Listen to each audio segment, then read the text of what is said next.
काल आपण राजकीय सिद्धांत म्हणजे काय पाहिलं होतं. राजकीय सिद्धांताची काही वैशिष्ट्ये आहेत ती आपण थोडक्यात आता समजून घेऊ. काल मी जी काही अर्थ सांगायचा प्रयत्न केला होता त्याच्यात पहा एक 2-3 व्याख्या देखील आपण पाहिल्या. त्याच्यात अँड्रू हॅकर, सेबाइन अजून एक राज्यशास्त्रीय अभ्यास कोश म्हणून याच्यातली पण एक हे होती आपली व्याख्या होती. त्याच्यामुळे आज पुन्हा थोडक्यात पटापट मी फक्त थोडक्यात व्याख्या सांगील, थोडक्यात अर्थ देखील सांगण्याचा प्रयत्न करील, की हा थेरी हा जो शब्द आहे, हा शब्द कशातून निर्माण झालाय तर तो थिया या शब्दापासून तयार झाला. आणि थिया म्हणजे काय? दृष्टी किंवा दृश्य पाहणे होय. म्हणजेच जाणून घेण्याची दृष्टी असा अर्थ होतो. सिद्धांत म्हणजे घटनांचा परस्पर संबंध आणि वास्तवता जाणून घेणारा दृष्टिकोन होय. म्हणजे एखादी घटना का घडली आणि ती घटना घडत असताना खरे कारण कोणती होती ही आपण लक्षात घेतली तर आपण खऱ्या अर्थाने सिद्धांताच्या जवळ जाऊ शकतो. आणि म्हणूनच त्याला असं म्हटलेलं आहे की जी वास्तवता जाणून घेणारा दृष्टिकोन. सिद्धांतामध्ये वास्तविकता असणं ही देखील तेवढीच आवश्यकता आहे. सुसंघटित ज्ञानाच्या आधारे संशोधन करून निष्कर्ष काढले जातात. माहितीचे संकलन आणि विश्लेषण जेवढे अचूक असेल तेवढ्या प्रमाणात निष्कर्षाचा पडताळा येऊन तो सिद्धांत वास्तववादी व प्रमाणभूत ठरतो. अर्थात मानवाने आपल्या समूह जीवनाचे व संघटनेचे प्रश्न जाणीवपूर्वक समजून घेण्याचा व सोडवण्याचा केलेला प्रयत्न म्हणजे राजकीय सिद्धांत होय. पहा ही थोडक्यात मी याला सोपा करून सांगण्याचा प्रयत्न करतो, की एखादी गोष्ट मी मगाशी तुम्हाला तेच म्हटलं, की का घडली? याचं एक व्यवस्थित आपण शास्त्रशुद्ध पद्धतीने सगळी मुळापर्यंत गेलो पाहिजे. याच्याकरता मी तुम्हाला उदाहरण देताना बऱ्याच वेळा म्हणतो, आपण डॉक्टरकडे गेलो आणि डॉक्टरकडे गेल्यानंतर जर डॉक्टरनी म्हटलं तुम्हाला, "हो, तुम्हाला ताप आहे बुवा" आणि म्हटलं, की "द्या आता ₹200." आणि मग आपण तुम्हाला म्हटलं, की "झालं आता, नुसतं ताप आहे म्हणून तुम्हाला सांगितलं." तुम्ही त्याला ₹200 देऊ शकत नाही. जोपर्यंत त्याचं तो निदान करणार नाही आणि निदान करण्याकरताच त्याला व्यवस्थित पद्धतीने तुम्हाला तपासावं लागेल. कारण की ताप आहे हे तर तुम्हालाही माहिती आहे. म्हणून समाजात जी निर्माण झालेली समस्या आहे, ही समस्या जेवढी माहिती करून घेणं आवश्यक आहे, त्याच आधारावरती त्याचं व्यवस्थित संकलन करणं देखील तेवढंच महत्त्वाचं आहे. त्याचं विश्लेषण देखील अचूक करता आलं पाहिजे आपल्याला. जर आपण ते अचूक करू शकलो, तर त्या समस्येचं निराकरण आपण करू शकू. आणि म्हणून कोणताही वास्तववादी सिद्धांत जो आहे, या वास्तववादी सिद्धांतामध्ये खऱ्या अर्थाने त्या समस्यांचं निराकरण देखील तेवढंच महत्त्वाचं आपल्याला दिसून येतं. म्हणून पहा सगळ्यात शेवटी मानवाने आपल्या समूह जीवनाचे व संघटनेचे प्रश्न जाणीवपूर्वक समजावून घेण्याचा व सोडवण्याचा केलेला प्रयत्न म्हणजे राजकीय सिद्धांत होय. हे सगळ्यात महत्त्वाचं आहे. आता राजकीय सिद्धांतामध्ये तत्वज्ञान, विचारप्रणाली, विज्ञान यांच्या मूलतत्वांच्या आधारे बौद्धिक मांडणी केली असते. काळानुसार, परिस्थितीनुसार राजकीय सिद्धांतावर त्या काळातील संस्कृतीचा प्रभाव पडलेला असतो. आणि राजकीय सिद्धांताच्या अनेक विचारवंतांनी व्याख्या केलेल्या आहेत त्या पुढीलप्रमाणे. एक लक्षात घ्या, की प्रत्येक सिद्धांतावरती काळाचा देखील प्रभाव पडत असतो. म्हणून एखादी मूल्य ही प्राचीन काळात मांडली जशी असतील ती तशीच आजच स्वीकारल्या जात असतील असं नाहीये. त्याच्यात काही ना काही बदल होत असताना तुम्हाला दिसेल. आणि तो बदल जो होतो तो संस्कृतीच्या आधारावर होत असतो. तिथल्या परिस्थितीच्या आधारावर होत असतो. म्हणजे आपण जेव्हा युरोपियन कंट्री म्हणा किंवा पाश्चिमात्य देश आणि भारत यांचं जेव्हा आपण तुलना करण्याचा प्रयत्न करतो, तेव्हा तुम्ही पहा तिकडलं तुम्हाला खूप प्रगत दिसेल. प्रत्येक वेळा आपण त्यांना प्रगत म्हणतो, आपण अप्रगत आहे असं म्हणतो. पण याच्या दुसरी देखील एक बाजू महत्त्वाची आहे, की आपण जवळपास 150 वर्ष आपण इंग्रजांच्या गुलामगिरीत होतो. ते खूप महत्त्वाचं आहे. आणि त्याच्यामुळे आपला जो काही विकास आहे, तो तितका झाला का बरोबर बुवा? तर तो विकास त्याच्यामुळे होऊ नाही शकला. आणि त्याच्यानंतर आपण जे काही आज आपण चित्र पाहतो, हे आपल्या केवळ 60 ते 70 वर्षाच्या इतिहासातून निर्माण झालेलं चित्र आहे. त्याच्या अगोदर खूप वैभवशाली भारत होता.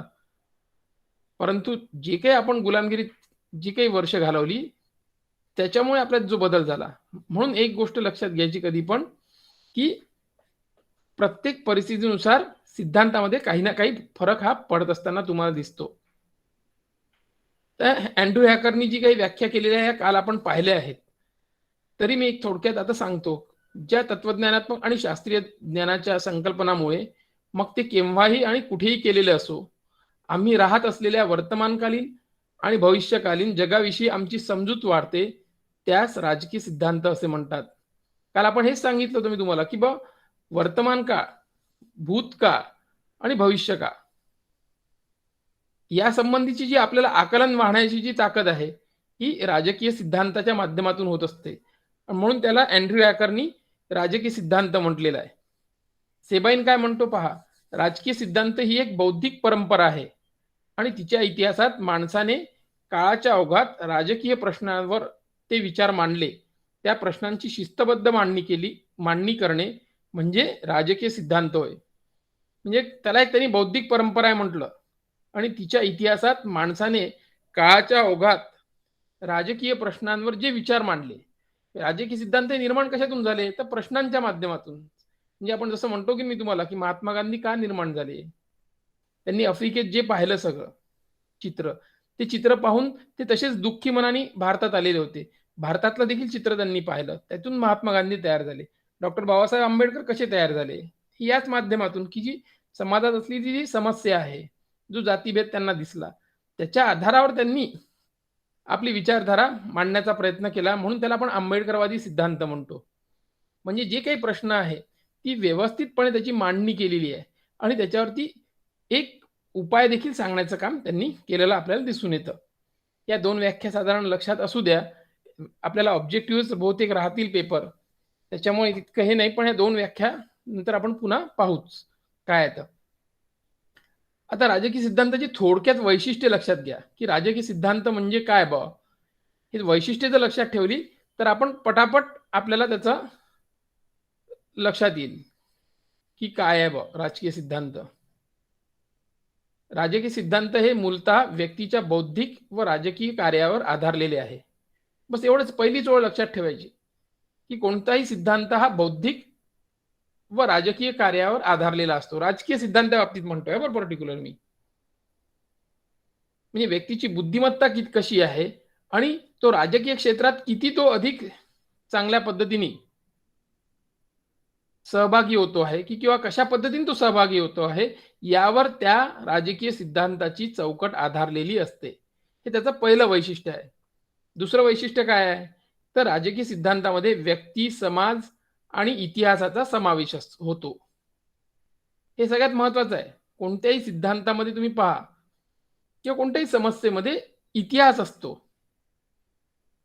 त्या इतिहासामध्ये कोणाची भूमिका असते? तर समाजाची असते. आणि समाजाचीच म्हणजे कोणाची? तर व्यक्तीची असते. आणि म्हणूनच या तिन्ही घटकांचा समावेश राजकीय सिद्धांतामध्ये आपल्याला दिसून येतो. त्याच्यानंतर तिसरं जे वैशिष्ट्य आहे, की राजकीय सिद्धांत हे एका विशेष विषयावर आधारित आहे. कारण विचारवंताचा उद्देश केवळ राज्याच्या स्वरूप संबंधी विचार व्यक्त करीत असतो. परंतु ती व्यक्ती, तत्वज्ञ, इतिहासकार, अर्थतज्ञ, धर्मशास्त्रज्ञ किंवा समाजशास्त्रज्ञ असे कोणीही असू शकते. म्हणजे पहा, हा राजकीय सिद्धांत हे एका विशेष विषयावर आधारित आहे. तो कोणताही एखादा विषय राहू शकतो त्याच्या अनुषंगाने आणि तो मांडणारा व्यक्ती हा राज्यशास्त्रज्ञच राहील असं नाहीये. तर तो समाजशास्त्रज्ञ देखील राहू शकतो, धर्मशास्त्रज्ञ देखील राहू शकतो आणि तज्ञ देखील त्यात राहू शकतो. हे त्याचं एक तिसरं महत्वाचं वैशिष्ट्य आहे. त्याच्यानंतर चौथं जे वैशिष्ट्य आहे, ते राजकीय सिद्धांताचा उद्देश केवळ राजकीय वास्तवता समजून घेणे एवढेच नाही, तर समाज परिवर्तन करण्यासाठी साधने एकत्रित करणे आणि ऐतिहासिक प्रक्रिया संवर्धित करणे हा आहे. मी तुम्हाला मगाशीच सांगितलं, की आपण सामाजिक शास्त्रज्ञ आहोत. नुसतं समाजातील समस्या समजून आपल्याला चालणार नाहीये. तर त्या समस्यांचं निराकरण देखील आपण करता आलं पाहिजे. आणि जर निराकरण करू शकलो, तर लोकं आपल्याला म्हणा किंवा लोकं आपल्याला शास्त्रज्ञ म्हणतील. म्हणून राजकीय सिद्धांतामध्ये केवळ वास्तवता समजून घेणेच नाहीये, तर त्याच्यात समाजात देखील परिवर्तन घडवून आणण्याची ताकद त्यांची पाहिजे. विचार तुम्ही व्यक्त करता, विचार मी पण व्यक्त करतो. पण हे व्यक्त करताना त्याला काही सिद्धांत नाही म्हणत कोणी. सिद्धांत कोणाला म्हणतात, की ज्यांच्या विचारातून समाज परिवर्तन घडतं. म्हणून सावरकरांचं विचार म्हणा, नेहरूंचे विचार म्हणा, महात्मा गांधींचे विचार म्हणा, हे सगळे परिवर्तन किंवा डॉक्टर बाबासाहेब आंबेडकरांचे विचार म्हणा, महात्मा फुलेंचे म्हणा, हे जे सगळे विचार आपण पाहतो, हे विचार समाज परिवर्तन करणारे विचार आहेत. आणि म्हणून ह्यांच्या विचारांची जागा ही सिद्धांतामध्ये होते. म्हणून त्यांना सिद्धांत म्हणून आपण म्हणतो. हे लक्षात घेणं आवश्यक आहे. नंतर राजकीय सिद्धांतामध्ये विचारधाराही समाविष्ट असते. ही विचारधारा विश्वास, मूल्ये आणि विचारांच्या आधारावर निर्माण झालेली असते. प्रत्येक कोणताही सिद्धांत असू द्या, त्यात तुम्हाला विचारधारा दिसेल. डॉक्टर बाबासाहेब आंबेडकरांचे विचार म्हणा किंवा जॉन स्टुअर्ट मिल म्हणा किंवा अरिस्टॉटल म्हणा, कोणाचेही विचार तुम्ही अभ्यासा किंवा कौटिल्य म्हणा, कोणाचे अभ्यासा तुम्ही, त्यात विशिष्ट प्रकारची विचारधारा तुम्हाला दिसेलच. काहीतरी व्हॅल्यूज देखील दिसतील. व्हॅल्यूज म्हणजे मूल्य, काय चांगलं आहे, काय वाईट आहे, आणि त्याच्या आधारावर त्या सिद्धांताची मांडणी झालेली असते. म्हणून कधी पण लक्षात घ्या, कोणत्याही राजकीय सिद्धांतामध्ये काय चांगलं, काय वाईट म्हणजे मूल्यांचा समावेश हा असतोच. किंबहुना हा 1950च्या अगोदर खूप जास्त मोठ्या प्रमाणावर होता. म्हणून अनेक अभ्यासकांनी 1945 नंतर म्हणा किंवा द्वितीय महायुद्धानंतर म्हणा किंवा 1950 नंतर म्हणा, त्याच्यावर खूप टीका केली आणि त्याला कालबाह्य देखील ठरवण्याचा प्रयत्न केला. पण सिद्धांतामध्ये मूल्यांचं महत्त्व हे निश्चितच असतं, कारण की त्या आधारावरच पुढे जाऊन समाज परिवर्तन हे घडू शकत असतं. म्हणून हे 5वं वैशिष्ट्य आहे. आता राजकीय सिद्धांतातील निष्कर्ष हे तत्व आणि व्यवहार यात समन्वय साधून काढलेले असतील तर ते सामाजिक व राजकीय परिस्थितीशी अधिक जुळणारे व सुसंगत ठरतात. कोणत्याही सिद्धांतामध्ये जो निष्कर्ष असतो दिलेला शेवटचा, म्हणजे ज्याला आपण उपाययोजना म्हणतो, हे उपाययोजना सांगताना त्याचं तत्व कोणतं आहे, म्हणजे त्याच्यातली व्हॅल्यूज काय आहे आणि प्रत्यक्षात परिस्थिती काय आहे, या दोघांमध्ये जर समन्वय साधून जर केलं तर खऱ्या अर्थाने आपल्याला त्या सिद्धांताचं महत्त्व हे अधिक अधोरेखित होत असतं. म्हणून निष्कर्ष हे कधी पण वास्तविकतेच्या आधारावरती आधारलेले असले पाहिजे. म्हणजे तुम्ही तुमचे मूल्य सोडून विचार व्यक्त नाही करायचे आहेत, मूल्यांचा देखील आधार घ्यायचाच आहे, परंतु त्याचबरोबर वास्तविक परिस्थिती देखील तुम्हाला लक्षात घेणं आवश्यक आहे. आता थोडक्यात राजकीय सिद्धांताचे प्रकार पाहू आपण. थोडक्यातच, हे तुम्हाला फक्त ऑब्जेक्टिव्ह टाईप लक्षात ठेवायचं, लिहायला येणार नाहीये, की राजकीय सिद्धांताचे 2 प्रकार पडतात. कोणते? एक आदर्शवादी राजकीय सिद्धांत आणि एक अनुभववादी राजकीय सिद्धांत. जर आदर्शवादी या शब्दाचा अर्थ तुम्हाला समजला तर लक्षात येईल की प्रत्येक गोष्ट ही नैतिकतेवर आधारित, मूल्यांवर आधारित, यावर अधिक भर दिला गेलेला आहे. म्हणजे राजा कसा असला पाहिजे, प्रजा कशी असली पाहिजे, सगळं आयडियलिस्टिक सांगण्याचा प्रयत्न केलेला आहे. एवढं लक्षात ठेवा, आदर्शवादी म्हणजे काय? सगळं आयडियलिस्टिक, म्हणजे ज्याला काय म्हणता येईल, सगळं आपलं खूप चांगलं सांगण्याचा प्रयत्न, की बा हे असंच आहे, राजा हा कधी पण असाच असतो, या आधारावरतीच, किंवा राजाने याच पद्धतीने काम केलं पाहिजे, या पद्धतीनेच सांगण्याचं काम हे आदर्शवादी सिद्धांतांनी केलेलं आहे. आणि म्हणून पहा, मी जे तुम्हाला म्हटलं की 1945च्या अगोदर जेवढंही तत्वज्ञान आपण पाहतो, म्हणजे कौटिल्यापासून तुम्ही पहा, कौटिल्याने देखील राजांनी कोणती कार्य केली पाहिजेत, कोणती नाही केली पाहिजेत, राजाचा मित्र कोणता, शत्रू कोणता, या सगळ्यावरती हे जे चित्र उभं केलेलं आहे, याच्या मागे देखील आदर्शवादच होता. किंवा अरिस्टॉटलनी सांगितलेलं म्हणा किंवा प्लेटोनी सांगितलेलं, जो आदर्श राजा आहे म्हणा किंवा आदर्श राज्य म्हणा, हे सगळं त्यांनी नैतिकतेवरती आधार धरूनच, त्याचा घेऊनच त्यांनी मांडण्याचा प्रयत्न केला. म्हणून साधारणतः अभ्यासक राजकीय सिद्धांताचे 2 प्रकार जे पाडतात, त्यातला पहिला प्रकार हा आदर्शवादी राजकीय सिद्धांत आहे. त्यालाच पारंपरिक देखील म्हणतात. आदर्शवादी म्हणा किंवा पारंपरिक म्हणा. याला दुसरा जे आहे, की आता आपण डायरेक्ट हे पाहू, आपण काय अनुभववादी ज्याला म्हणतात सिद्धांत, तो आपण एक थोडक्यात मी तुम्हाला सांगण्याचा प्रयत्न करतो, की दुसरा जो प्रकार आहे तो म्हणजे अनुभववादी राजकीय सिद्धांत. अनुभववादी म्हणजे काय आहे अनुभववादी म्हणजे प्रत्यक्ष अनुभवाच्या आधारावरती ज्या सिद्धांताची निर्मिती झाली त्याला अनुभववादी सिद्धांत म्हणतात. एवढंच लक्षात ठेवा की डेव्हिड ईस्टन म्हणा, रॉबर्ट ढाल हे अशी काही नावं तुम्हाला दिसतील पुस्तकामध्ये. हे सगळे अनुभववादी विचारवंतांच्या आधारावरती आहे. त्यांचं म्हणणं होतं की लोकांनी मतदान केलं पाहिजे, लोक मतदान करतात, हे जे वाक्य आहे हे त्यांना मान्यच नव्हते. त्यांचं म्हणणं होतं प्रत्यक्ष जाऊन आपण पाहिलं पाहिजे लोक खरंच किती टक्के लोक मतदान करून राहिलेले आहे, किती विद्यार्थी आपल्या अधिकाराच्या बाबतीत जागरूक आहेत. हे जर आपण प्रत्यक्ष पाहिलं आणि मग त्याच्या आधारावर जर निष्कर्ष काढला तर ते तत्वज्ञान अधिक वास्तविकतेवरती उतरेल किंवा अधिक उपयोगी ठरेल. अशी एक विचारधारा 1945 नंतर जी निर्माण झाली, त्या सगळ्या विचारधारेला अनुभववादी राजकीय सिद्धांत म्हणतात किंवा आधुनिक राजकीय सिद्धांत म्हणतात. आता थोडक्यात राजकीय सिद्धांताचं स्वरूप जे आहे ते आपल्याला समजून घ्यायचं आहे. ते स्वरूप जे आहे हे मी थोडक्यात सांगण्याचा प्रयत्न करणार आहे आता, की राजकीय सिद्धांत हे अनुभवावर आधारलेले असतात. हे पहिला महत्वाचं स्वरूप आहे. एक लक्षात घ्या, कोणताही राजकीय सिद्धांत हा अनुभवावर आधारलेला असतो. म्हणजे डॉक्टर बाबासाहेब आंबेडकरांचे जे विचार निर्माण झाले हे त्यांना आलेल्या अनुभवातून निर्माण झाले.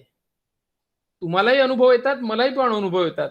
पण आपण अनुभव आल्यानंतर आपल्या वैचारिक प्रगल्भतेतून जर ते विचार व्यक्त केले गेले आणि त्या विचारांचा प्रभाव जर समाजावर पडला तर उद्या आपले विचार राजकीय सिद्धांत म्हणून म्हटल्या जातील.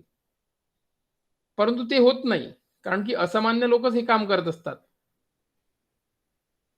म्हणून आपण या लोकांचं उदाहरण घेऊन समजून घेण्याचा प्रयत्न करत असतो, की त्यांनी अनुभव जे आले त्या आधारावर त्यांचे विचार व्यक्त झालेले आहेत.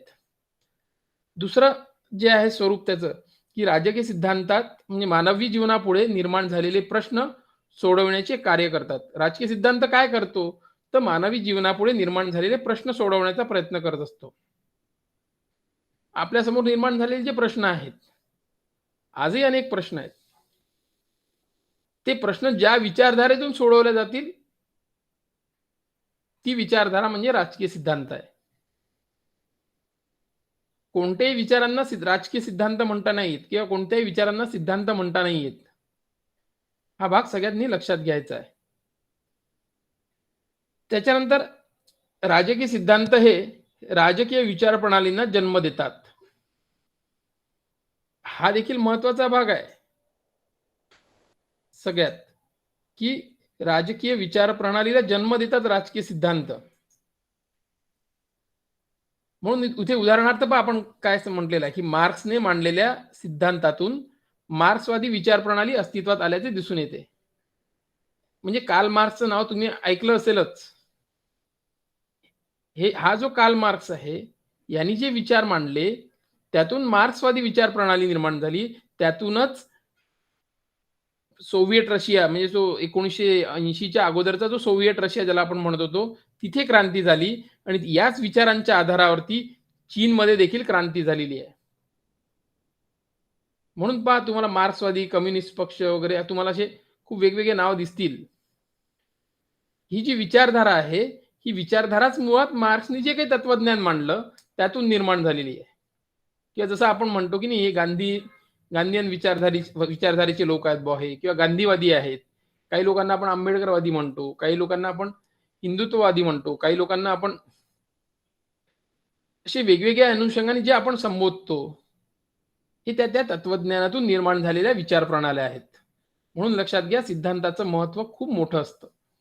राजकीय सिद्धांत हे सुव्यवस्थित परस्पर संबंध व तर्कशुद्धरित्या मांडलेले असतात. कधी लक्षात घ्या, हे सुव्यवस्थित परस्पर संबंध आणि तर्कशुद्धरित्या मांडलेले असतात. सुव्यवस्थित म्हणजे काय, व्यवस्थित समजून घेतलं पाहिजे आपण ती कोणता समस्या काय आहे, त्याच्या मागचं कारण काय आहे. परस्पर संबंध म्हणजे कोणाचा झालेल्या घटनेचा आणि कारणांचा. आणि त्या त्याचं जे स्पष्टीकरण आहे, हे बौद्धिक स्तरावर मांडलं गेलं पाहिजे. म्हणजे काहीही नाही बा. आपण काही जे बोलतो काही वेळा, मी तुम्हाला बऱ्याच वेळा म्हणतो, की तुम्ही असे काहीही नका बोलत जाऊ. थोडा विचार करा. आता आपण मोठं होऊन राहिलेलो आहे. आपण परीक्षेचा फॉर्म भरतो, तर कसाही भरतो. असं नाही, कसंही नाही, मी वाचूनच भरीन. नाही समजलं तर समजून घेईन आणि मग भरीन. जर मग समजून घेतल्यानं आपण जेव्हा भरतो, त्यात चुका नाही राहत. तसं हेच आहे. सिद्धांताचंही तसंच आहे. तो तर्कशुद्धरित्या मांडलेला असतो. म्हणजे कार्यकारण संबंध म्हणजे जे काही कार्य जे काही कारण जी काही काय म्हणता येईल, जे काही घटना घडली असेल, त्याच्यामागे कोणती कारणं आहेत, त्याची व्यवस्थित मांडणी करणे आणि ती पण तर्काच्या आधारावरती. ती तर्क म्हणजे काय? एक व्यवस्थित बौद्धिक आपल्या बौद्धिकतेला समजेल किंवा बौद्धिकतेला पटेल या आधारावर जे विचार मांडलेले असतात, त्याला तर्कशुद्ध म्हणतो आपण.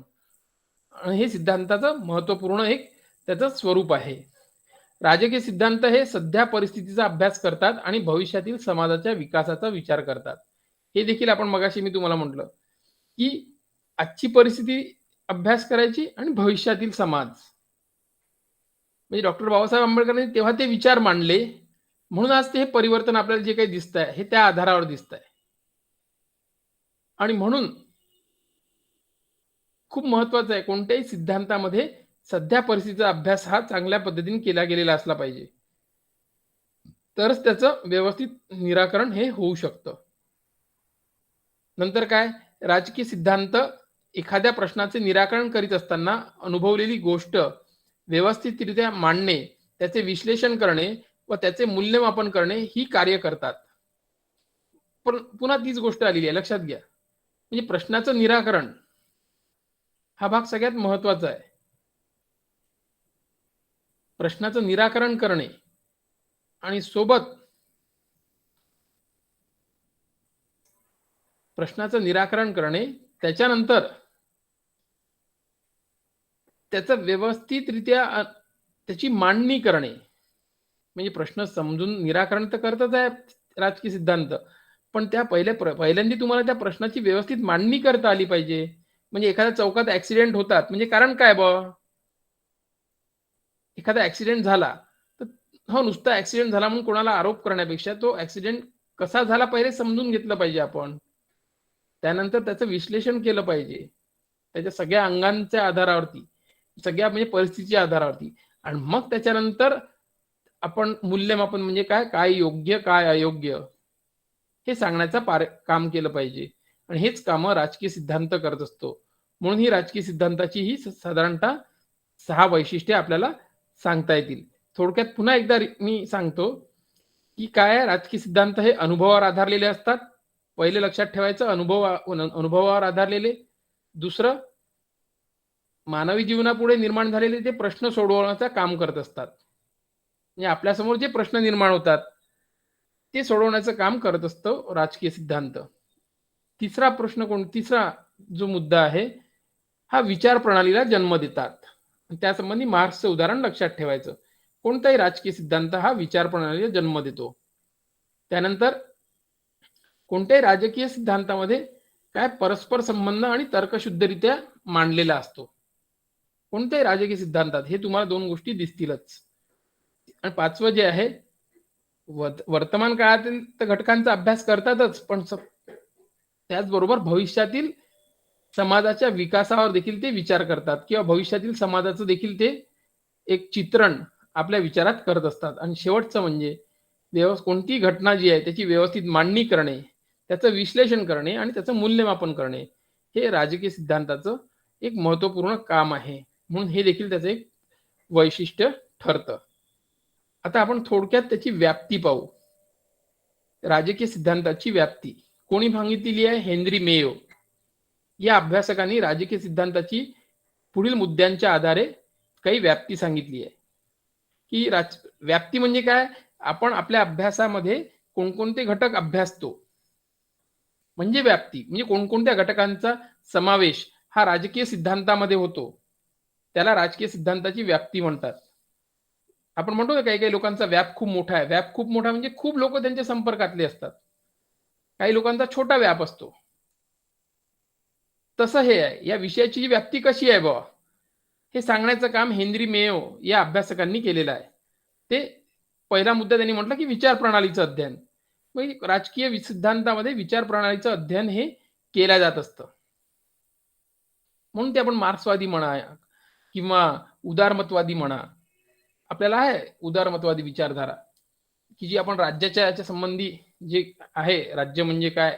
त्या राज्यासंबंधीचे 2 विचारधारा ज्या आहे आपल्याला, एक मार्क्सवादी आहे, एक उदारमतवादी आहे. तर हे जे आहे विचार प्रणालीचं आणि कोण आपलं अध्ययन जे आहे, हे राजकीय सिद्धांताचं सगळ्यात महत्त्वाच्या व्याप्तीमधला एक मुद्दा आहे. खूप डिटेल आपल्याला पाहायचं नाहीये. तरी म्हणजे पहा म्हणून आपल्या अभ्यासक्रमामध्ये हुकुमशाही, लोकशाही, सामंतशाही, साम्यवाद, उदारमतवाद, राष्ट्रवाद या सगळ्या गोष्टींचा अभ्यास हा राजकीय सिद्धांतात केला जात असतो. त्याच्यानंतर अभिजात राजकीय वाङ्मयाचं अध्ययन. अभिजात म्हणजे काय? पारंपरिक. जे चालत आलेलं आहे भूतकाळातील. म्हणून आपण अजूनही पहा प्लेटो, एरिस्टॉटल, मॅकियावेली, हॉब्स, लॉक हे जे अभ्यासतो आपण, हे काय आजचं थोडीच आहे काय? हे प्राचीन काळ म्हणा किंवा मध्ययुगीन काळात यांनी जे विचार मांडले किंवा कौटिल्याचं मी तुम्हाला जे उदाहरण देतो, हे सगळे जुने सगळे लोक आहेत. यांची विचारधारा आजही आपण अभ्यासतो. आणि आजही यांना राजकीय सिद्धांताच्या अध्ययनामध्ये महत्त्वपूर्ण स्थान आहे. म्हणून अभिजात राजकीय वाङ्मयाचे अध्ययन हे एक दुसरं त्याचा व्याप्तीचा एक महत्त्वाचा मुद्दा आहे. तिसरं जे आहे राजकीय व्यवस्थांचे अध्ययन, की राजकीय सिद्धांत एखाद्या विशिष्ट राजकीय व्यवस्थेचे स्पष्टीकरण व समर्थन करीत असतो. कोणतीही विचारधारा पहा, कोणतीही घ्या तुम्ही. तुम्हाला दिसेल, की एखाद्या विचारधारेतून जी राजकीय व्यवस्था अस्तित्वात असेल, त्याचं एक तर समर्थन दिसेल तुम्हाला किंवा विरोध दिसेल. जसं बाबासाहेब आंबेडकरांना आपल्या इथल्या समाज व्यवस्थेमध्ये चूक वाटत होती, की जो काही जातीभेद आहे, त्याच्या आधारावरती पर्टिक्युलर काही एक समाज जो मागे राहतोय, हे योग्य नाहीये. म्हणून त्या व्यवस्थेचा त्यांनी विरोध केला. आणि त्या आधारावर आपलं तत्वज्ञान मांडलं. त्याचं समर्थनही राहू शकतं, विरोधही राहू शकतो. किंवा हे जे आम्ही तुम्हाला मगाशी चीनचं म्हणा किंवा सोव्हिएट रशियाचं जे उदाहरण दिलं, तिथे राजेशाही होती सोव्हिएट रशियामध्ये.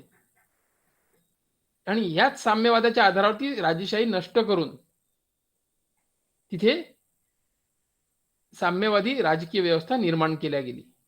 म्हणजेच कोणत्याही राजकीय सिद्धांतामध्ये त्या परिस्थितीचं व्यवस्थित आकलन केलेलं असतं आणि त्यातून समाजाच्या समस्या सोडवण्याचा प्रयत्न केलेला असतो. म्हणून म्हणतात राजकीय व्यवस्थांचे अध्ययन जे आहे, हे राजकीय सिद्धांताचा एक महत्त्वपूर्ण अभ्यास विषय आहे. आपण पहिलं पाहिलं विचार प्रणालीचं अध्ययन करणे.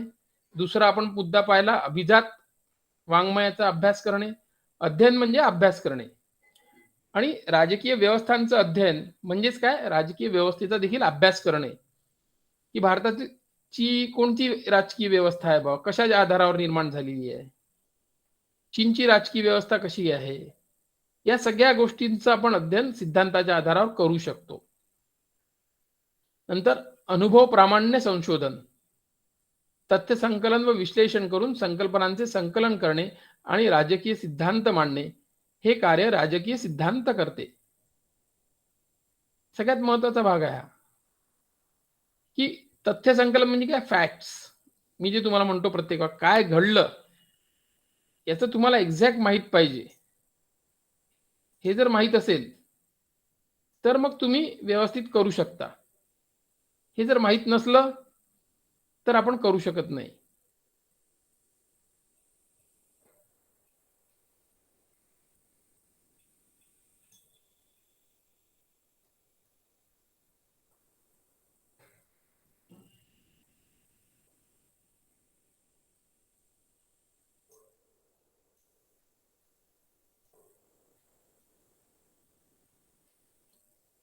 समजतंय का?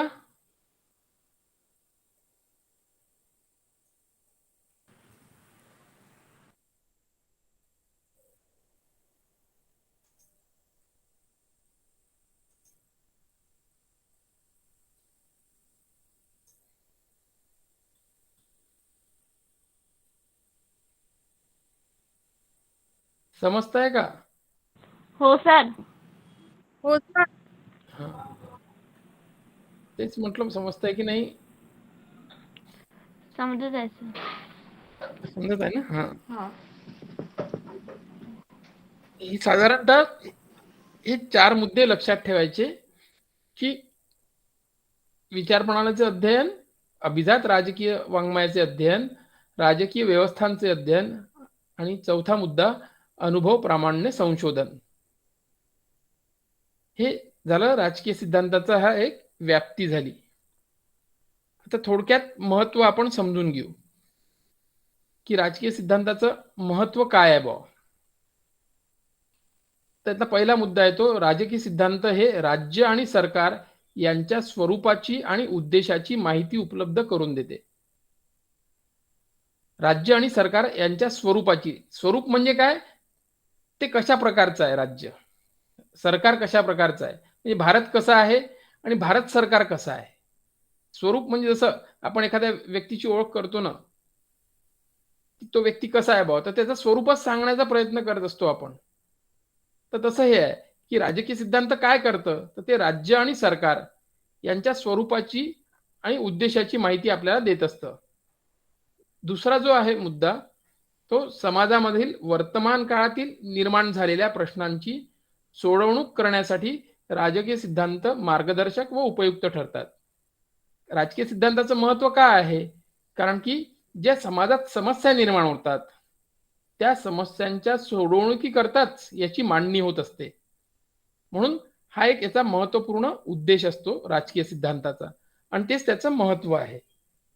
राजकीय सिद्धांत हे सामाजिक आणि राजकीय परिस्थिती आणि तेथील समाजाचे आदर्श आणि उद्देशाचा समन्वय साधणे आणि त्याचे परस्पर संबंध निर्माण करण्यास मदत करतात.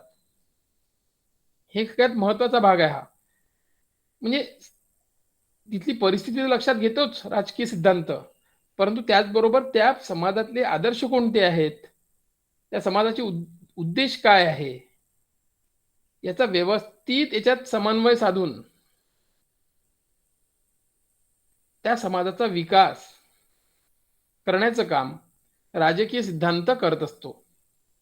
चौथा मुद्दा आहे राजकीय सिद्धांत हे मानवाला किंवा व्यक्तीला अधिकार, कर्तव्य, स्वातंत्र्य, समता, त्यानंतर न्याय इत्यादी गोष्टी सामाजिक जीवनात वापरण्यासाठी प्रेरणा देतात. हे कर्तव्य काय आहे, स्वातंत्र्य म्हणजे काय, समता म्हणजे काय, न्याय म्हणजे काय, हे सगळं आपल्याला कळतं कुठून, तर या राजकीय सिद्धांतातूनच कळत असतं. हे सिद्धांतच आपले मार्गदर्शक आहेत. म्हणजे आजही आपण बाबासाहेब आंबेडकरांचं म्हणा किंवा गांधीजींचं म्हणा तत्वज्ञान का वाचतो आपण, किंवा विवेकानंदांचं तत्वज्ञान का वाचतो, कारण की हे सगळं तत्वज्ञान आपल्या जीवनाला आकार देत असतं. आपल्या जीवनाला म्हणजेच काय, समाजाला. आपण एक समाजाचा घटक आहोत, म्हणून समाज जीवनाला जे आकार देण्याचं काम जे आहे हे राजकीय सिद्धांत करत असतात, म्हणून त्याचं महत्व अनन्यसाधारण आहे. पाचवा मुद्दा आहे राजकीय सिद्धांत हे सामाजिक आर्थिक व्यवस्था समजून घेण्यासाठी दृष्टिकोन निर्माण करतात. म्हणजे कोणतीही सामाजिक परिस्थिती आणि आर्थिक व्यवस्था आपल्याला समजून घेता यावी यासाठी राजकीय सिद्धांत मदत करत असतो. गरिबी काय आहे, हिंसा काय आहे, भ्रष्टाचार काय आहे, जातीवाद काय आहे, हे सगळं आपल्याला समजलं कुठून, तर सिद्धांतातूनच कळलेलं आहे. आणि म्हणून कोणती व्यवस्था समजून घेण्याकरता राजकीय सिद्धांत आपल्याला मदत करत असतात. हे त्याचं एक महत्वपूर्ण त्याचं स्थान आहे.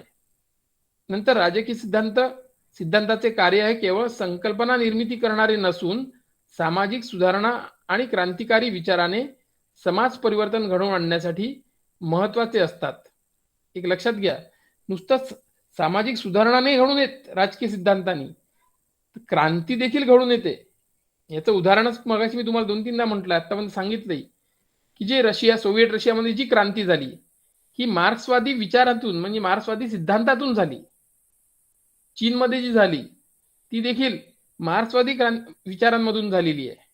म्हणजे सिद्धांतामध्ये ही ताकद असते क्रांती घडवून आणण्याची, आणि म्हणून ते सगळ्यात महत्वपूर्ण आहे की त्या सिद्धांतातून जे परिवर्तन घडून येतं किंवा जी क्रांती होऊ शकते, हेच त्या सिद्धांताचं एक महत्त्वपूर्ण त्याचं योगदान आहे म्हणा आणि म्हणूनच त्याचं ते अनन्यसाधारण एक महत्त्व देखील ठरतं. आणि शेवटचं जे आहे, राजकीय सिद्धांताद्वारे समाजातील वास्तविक परिस्थितीचा अभ्यास करता येतो आणि भविष्यात कोणत्या अडचणी येतील हे समजून घेता येते.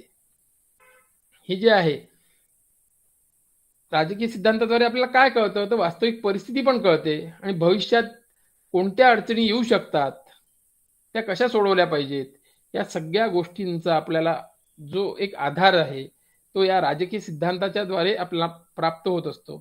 म्हणून त्याचं ते एक महत्त्वपूर्ण त्याचं ते एक वैशिष्ट्यही आहे म्हणा किंवा एक त्याचं एक ते महत्त्व देखील आहे.